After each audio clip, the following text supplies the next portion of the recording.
What's up, everybody? We're doing a planning guide. This time it's for March and a bit of April, but I realized as soon as I went to record that I made a mistake.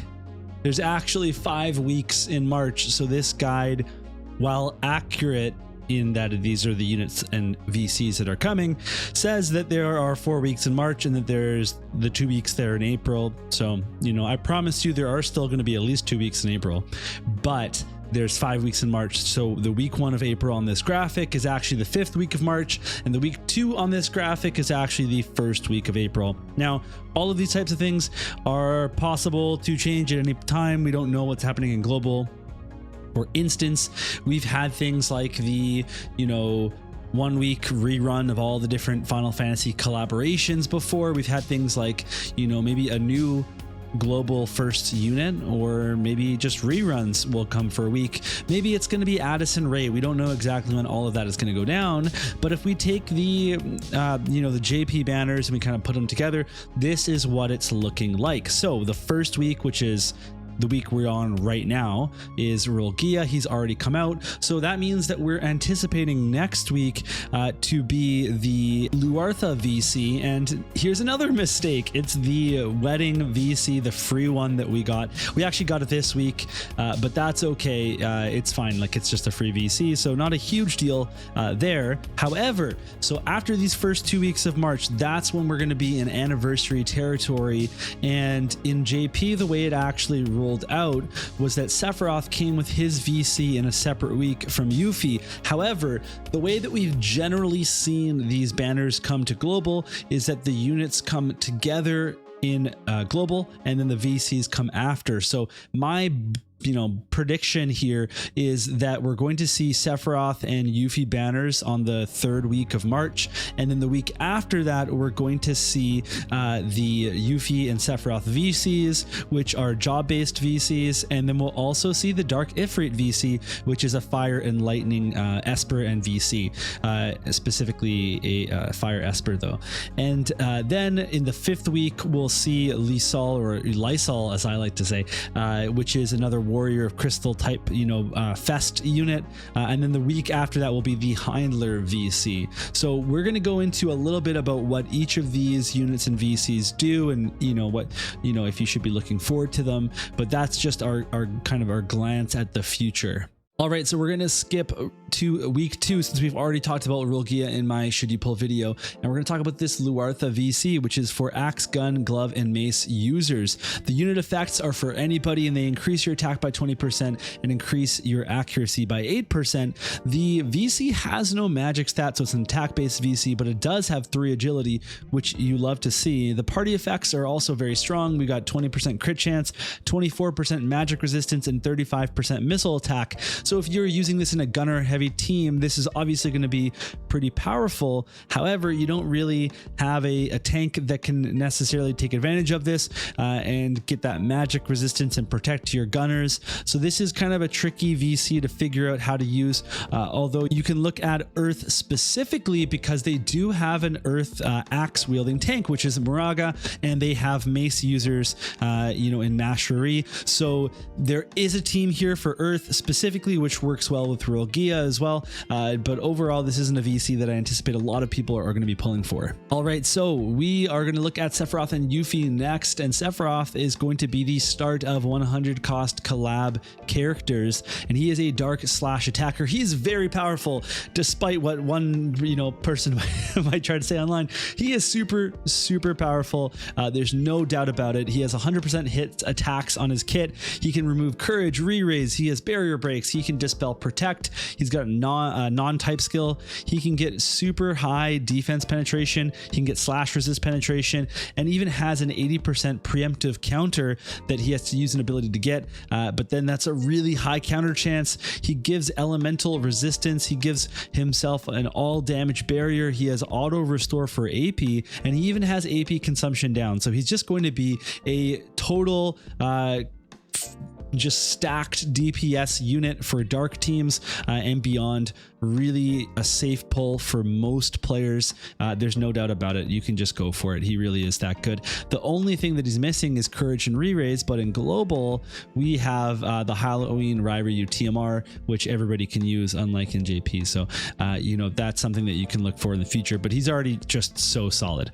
Now when we look at Yuffie, she's also very good, but she's a little bit more specific because she's a 90 cost fire evasion unit. She's got very high mobility. She has a TP skill that lets her ignore sure hits ignore like a sure hit being 100% hit on her for 3 turns. It gives herself 1 charge of Mirage, and it even gives her 30% Pierce evasion, so typed evasion.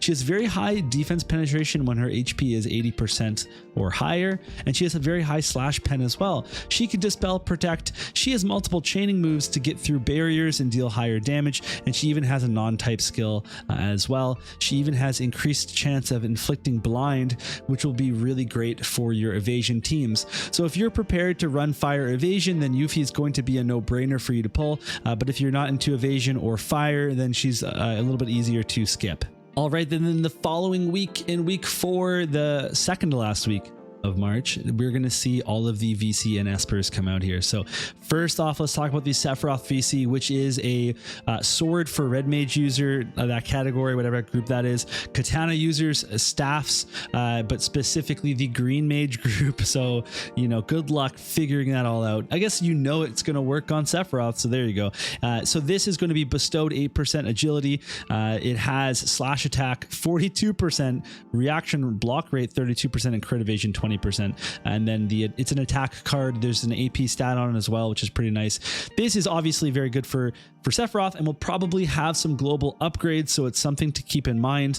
But overall, it's not like a VC that's really jumping out to me for, you know, non-Sephiroth users, although it is just a very pushed VC and it's limited, which means that a lot of people, it's very risky to kind of pass on in case it becomes relevant down the road. Then we have the Yuffie VC, which is the axe sword for warrior type, staff for white mage group, and then the ninja blade users. So the bestowed for this one is increased attack 10% and single target resist 10%.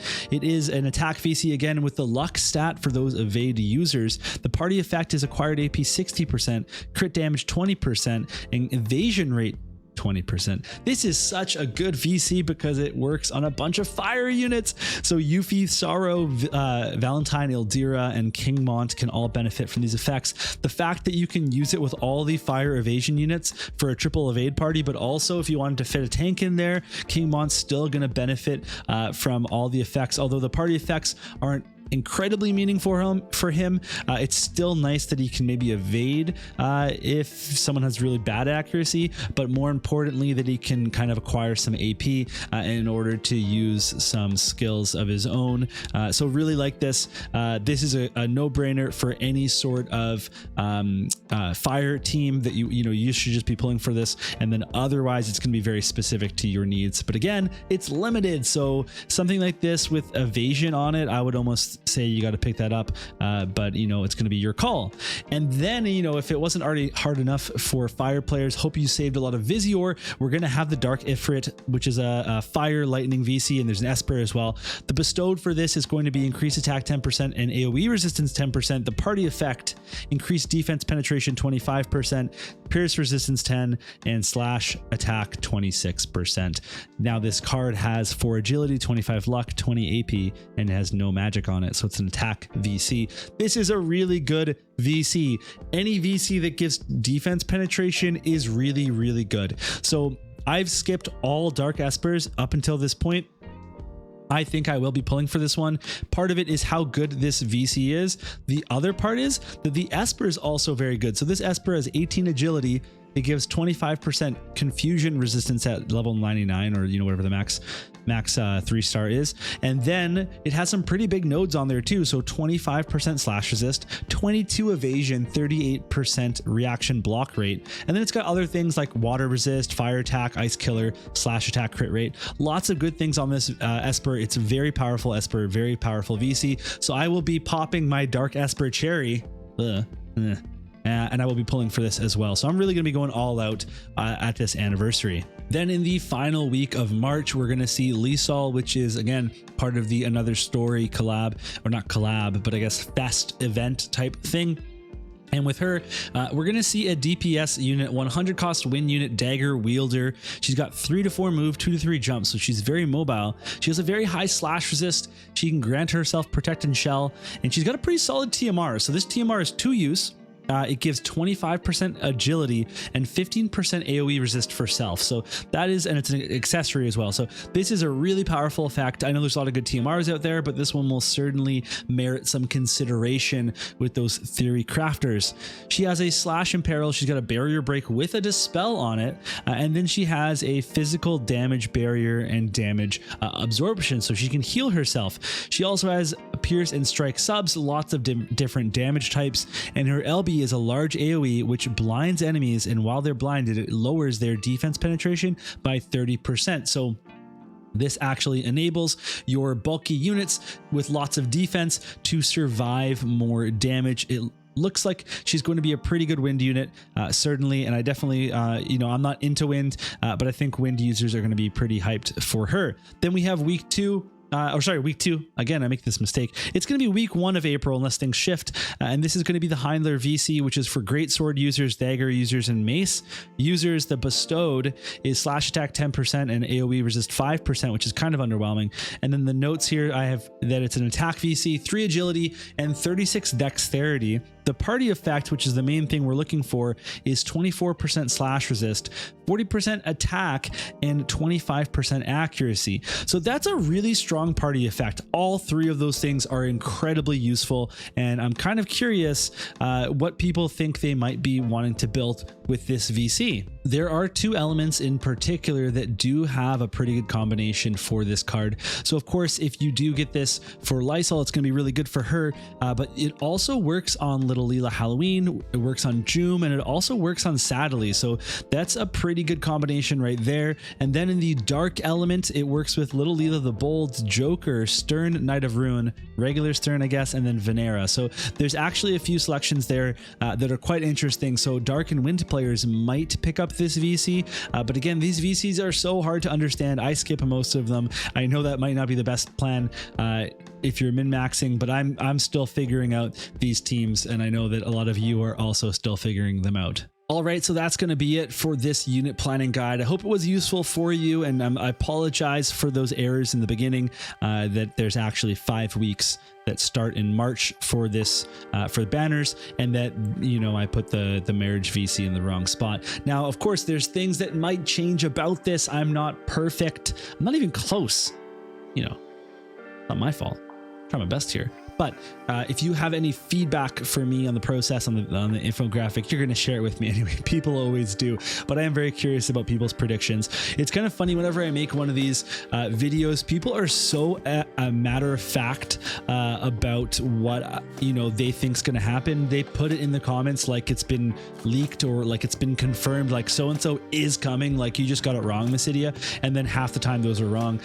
So I think what's important to note is that we truly can't guarantee what's going to come on what week, but this is just a taste of what's coming. These things are for sure coming within the next 6 to 8 weeks.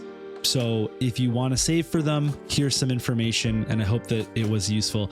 Otherwise, I'm going to see you all in a future video. Thank you again for watching.